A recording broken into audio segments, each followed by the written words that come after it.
frères, ma soeur, messieurs, mesdames, sur votre émission Vivre les réalités du ciel sur la terre. Je me présente, je suis le pasteur André et nous avons comme règle d'or sur ce plateau que Jésus-Christ est Seigneur et la parole de Dieu est l'autorité finale. Alors nous voulons continuer là où nous nous sommes arrêtés hier. Nous avons déclaré que, en effet, lorsque Jésus-Christ était en train de dire dans Jean 3, nous pouvons aller là, alléluia. N'oubliez pas encore, dans cette émission, le pasteur vous encourage à avoir votre bic, votre bloc-notes et votre Bible en papier. Alléluia. Parce que on me dira, mais pourquoi une Bible en papier? Nous vivons au 21e siècle. Oui, c'est vrai, mais les réalités de l'électronique parfois peut être capricieuses. Donc, ce qui fait que ta machine peut s'arrêter, ton téléphone peut s'éteindre parce qu'il n'y a pas eu de courant ou pas eu de ceci. Alors, si tu as ta Bible en papier, ça ne pourra jamais s'arrêter. Amen. Oh, mais s'il n'y a pas le courant, comment je vais lire ma Bible en papier? Mon frère, ma soeur, s'il n'y a pas le courant, allume une bougie. Alléluia. Et mets ta bougie, mets le feu et lis ta Bible en papier. Tu verras que Dieu te bénira beaucoup plus. Amen. Donc, Jean 3, au verset 5, nous disions ceci. En vérité, je te le dis. Si quelqu'un est né d'eau et d'esprit, il ne peut entrer dans le royaume de Dieu. Et nous étions dans le verset 6 qui dit, ce qui est né de la chair est chair, et ce qui est né de l'esprit est esprit. Alléluia. Donc, ce qui fait que toute la chair, nous étions en train de dire, par rapport aussi à Jean, je vous ai emmené dans Jean 10, verset 1, là où Jésus-Christ dit que moi, je suis rentré par la porte. Cette porte-là, c'était quoi? Cette porte-là, c'était par le ventre, par l'accès d'une femme qui m'a accouché. L'eau est sortie et je suis rentré dans le monde. C'est ça la première porte. La deuxième porte, maintenant, c'est naître de l'esprit. Et je vous disais que tu ne peux pas vivre sur cette terre sans que tu aies un corps. Et que tout esprit qui est sur cette terre, qui n'a pas de corps, c'est un esprit illégal. C'est pour ça qu'on les appelle des démons. Ce sont des démons et les esprits méchants là, tous les camarades du diable là, ce sont ces esprits-là qui n'ont pas de corps. C'est pour ça que ces esprits-là viennent posséder les gens. Alléluia. Il vient te posséder, c'est-à-dire que toi-même tu ne décides rien, mais lui il vient décider pour toi. Quand il vient prendre le contrôle. Mais quand tu as accepté Jésus-Christ, alléluia, quand tu as accepté Jésus-Christ, la Bible dit que tu es une nouvelle créature. Ces choses-là ne peuvent plus t'arriver. Il ne peut plus, le diable ne peut plus se permettre de prendre possession de toi. Rentrons maintenant dans le livre des commencements. Je vais vous montrer pourquoi est-ce que tu dois être né de nouveau. Alléluia. Ok. Maintenant, le livre des commencements est un livre que j'aime beaucoup et d'ailleurs que je passe beaucoup de temps dedans. Alléluia. Et comme je le dis, souvent les personnes te disent « Oh, je ne connais pas la volonté de Dieu. Oh, il faut que j'aille sur la montagne pour chercher la volonté de Dieu. Oh, il faut que Dieu me parle. » Mais mon frère, ma soeur, je veux te faire comprendre que la volonté de Dieu se trouve dans sa parole. Tu ne peux pas trouver la volonté de quelqu'un en dehors de sa parole. C'est comme si moi je te demandais « Mon frère, qu'est-ce que tu veux manger? Tu veux manger Thompson ou bien tu veux avoir des œufs ?» Bon, pour que je connaisse ta volonté, il faut que toi-même tu me dises de ta bouche, oui, je veux manger du Thompson, oui, je veux manger des œufs. Mais tant que tu ne me dis rien, tant que tu n'ouvres pas ta bouche, je ne peux pas connaître ta volonté.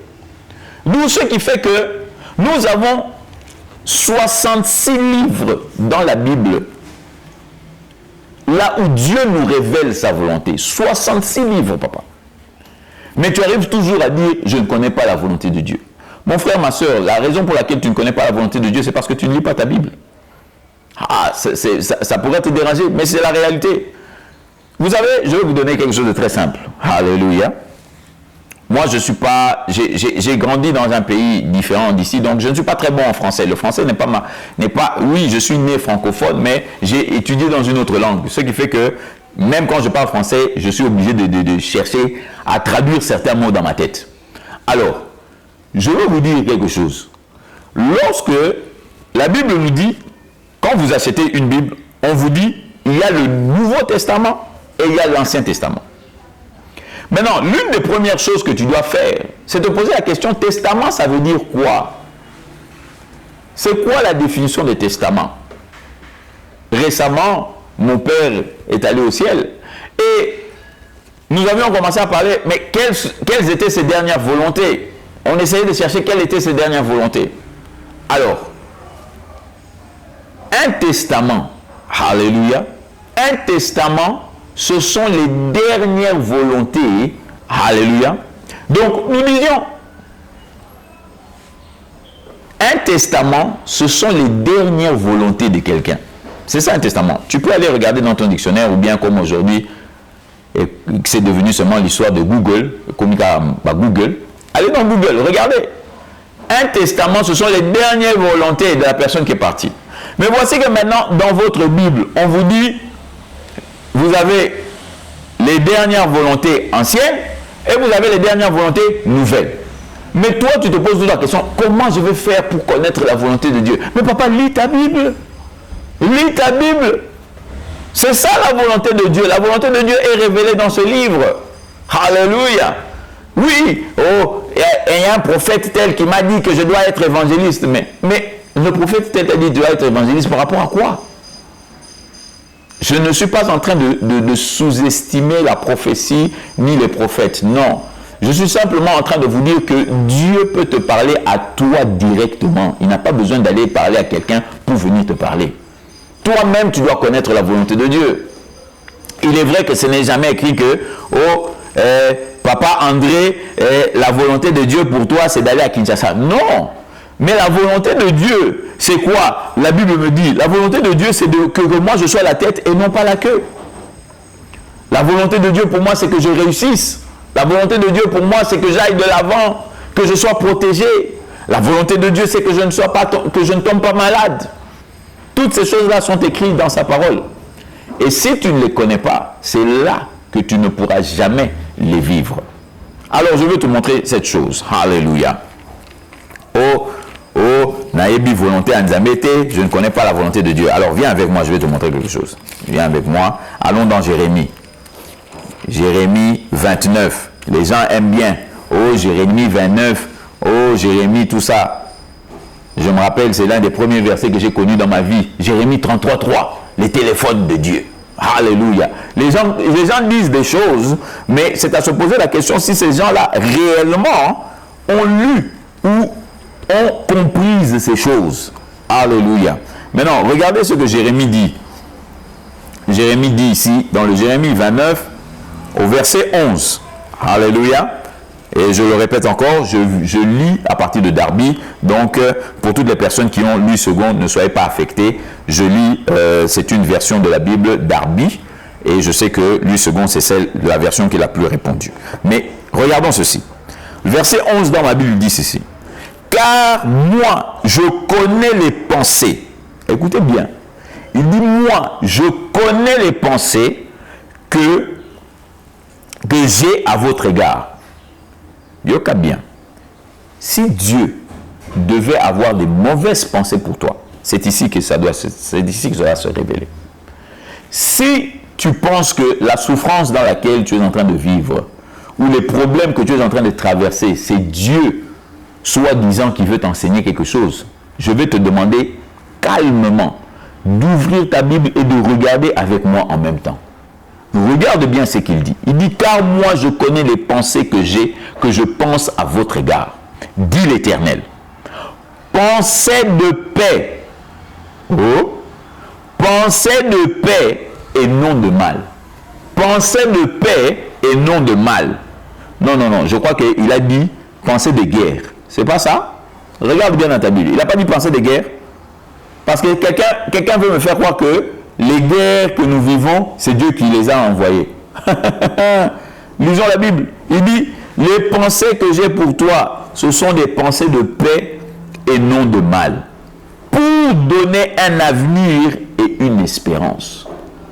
Une espérance, pas une espérance maléfique, une bonne espérance. Une espérance que les choses vont avancer. Une espérance que Jésus-Christ revient et que nous devons nous apprêter à vivre la gloire avec notre Dieu. Il dit, je connais les pensées que j'ai pour toi. Et je vais vous prendre aussi la version, ma version ici, la version de Louis II. Louis II dit d'ailleurs, je connais les projets que j'ai formés sur vous. Les projets, Dieu a des projets pour toi.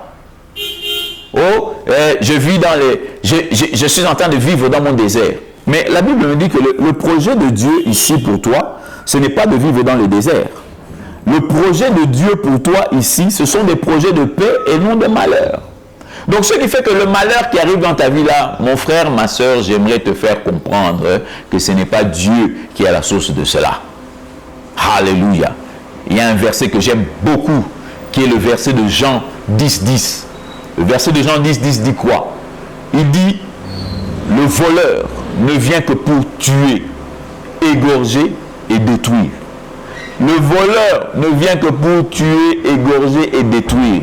C'est-à-dire quoi? C'est-à-dire que si tu vois la destruction dans ta vie, si tu vois l'égorgement, l'étranglement, tu souffres, tu es stressé, si tu vois qu'on tue dans ta vie, ce n'est pas Dieu. Tu entends des gens, oh, mon frère est mort, c'est Dieu. Comment ça? Comment ça? Comment est-ce que Dieu va prendre plaisir à tuer ton frère? Comment Dieu va prendre plaisir à ce que ta mère, dans la fleur de l'âge, meure jeune et qu'elle te laisse en train de souffrir? Voici que quelqu'un te dit, c'est toujours bien intentionné, hein? Mais moi je connais un proverbe français, je crois, qui dit que le chemin vers l'enfer est pavé de bonnes intentions, papa. On te dit, dans les bonnes intentions, on te dit, oh non, tu sais, les problèmes que nous avons vécus, c'est Dieu qui voulait nous enseigner quelque chose. Mais ça, c'est quelle sorte de Dieu, ça? C'est quelle sorte de Dieu qui utilise le malheur pour enseigner à ses enfants? Et d'ailleurs, si je dois encore aller plus loin, il dit, je veux que vous lisiez ça vous-même, hein, sinon, oh non, le pasteur André a dit quelque chose qui n'est pas biblique. Ok. Allons dans Jean 14, je vais vous montrer quelque chose quand on parle d'enseignement. Quand on parle de personnes qui vous enseignent. Alléluia. Alors, regardez ceci. Il dit dans Jean 14,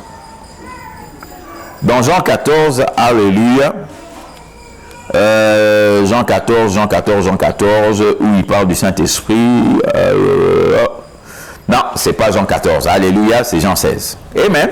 Dans le Jean 16, il dit ceci, à partir du verset 7. Il dit, toutefois, je vous dis la vérité. Il est avantageux que je m'en aille, car si je m'en vais, le consolateur ne viendra, si je ne m'en vais pas plutôt, le consolateur ne viendra pas. Mais si je m'en vais, je vous l'enverrai. Et regardez bien ce qu'il dit. Hein. Il dit que le consolateur va venir. Ce mot consolateur veut dire aussi intercesseur. Ce mot consolateur veut dire aussi défendeur. Alléluia. Dans le verset 13, il dit ceci. Mais quand celui-là, l'esprit de vérité, sera venu, il vous conduira dans toute la vérité. Il parlera de moi. C'est-à-dire que le Saint-Esprit a été envoyé pour vous enseigner. Ce n'est pas la vie qui t'enseigne. Oh, tu sais, moi j'ai beaucoup d'expérience, hein, donc je peux t'enseigner. Non. Dans le royaume de Dieu, l'expérience n'est pas le meilleur enseignant. L'enseignant que Jésus-Christ nous a envoyé, c'est le Saint-Esprit. Donc si tu veux apprendre quelque chose, laisse que le Saint-Esprit t'apprenne. Dis-moi ta pauvreté là. Ta pauvreté, elle t'enseigne quoi? Oh non, Dieu veut m'enseigner quelque chose dans la pauvreté. Dieu veut m'enseigner comment l'argent c'est important. C'est faux. C'est le diable qui essaie de te tuer. C'est le diable qui essaie de te détruire. D'où il ne faut pas croire que les choses négatives qui arrivent dans ta vie, le manque d'argent, le manque d'amour, des problèmes dans le mariage, tout ça, c'est Dieu. Ce n'est pas Dieu qui est la base. Nous l'avons lu dans Jérémie. Il dit, j'ai un plan pour toi. J'ai un projet. Mes projets d'avenir pour toi, c'est des projets de paix. Et le mot paix, en hébreu, veut dire shalom. Le mot shalom, c'est le mot qui inclut aussi la prospérité.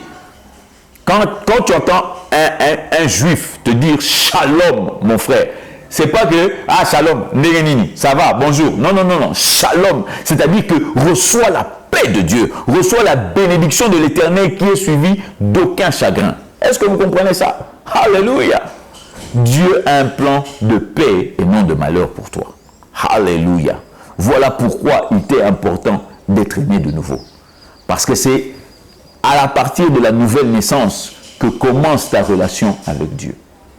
Aussi vrai que l'heure est avancée, je voudrais te dire, mon frère, ma soeur, toi la personne qui me regarde, peu importe ton âge, tu n'as pas besoin d'être un théologien pour accepter Jésus-Christ. Non. Jésus-Christ est venu. La Bible dit quiconque accepte, quiconque croit en lui sera sauvé. Alors, mon frère, ma soeur, je voudrais simplement t'aider à faire cette petite prière avec moi. Que tu répètes seulement après moi, par rapport aux Écritures, par rapport à Romains 10, au verset 9.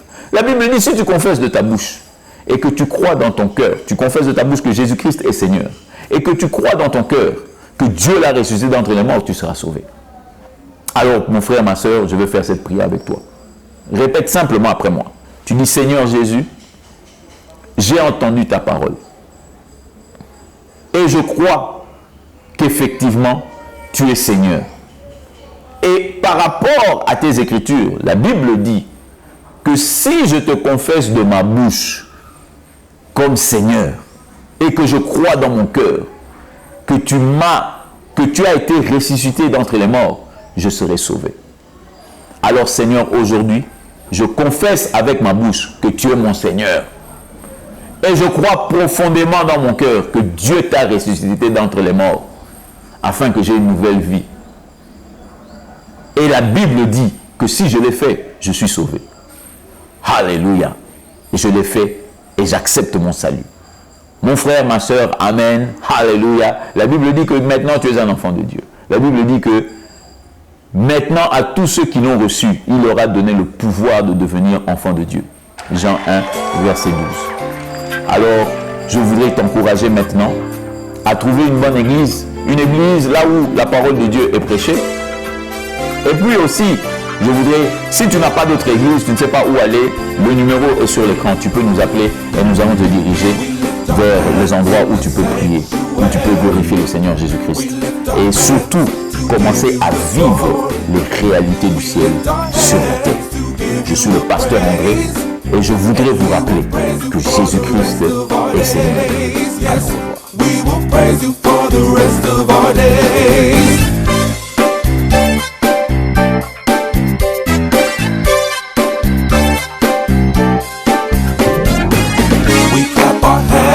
The sanctuary, we clap our hands to give you the glory. We clap our hands to give you the praise, and we will praise you for the rest of our days. Yes, we will praise you for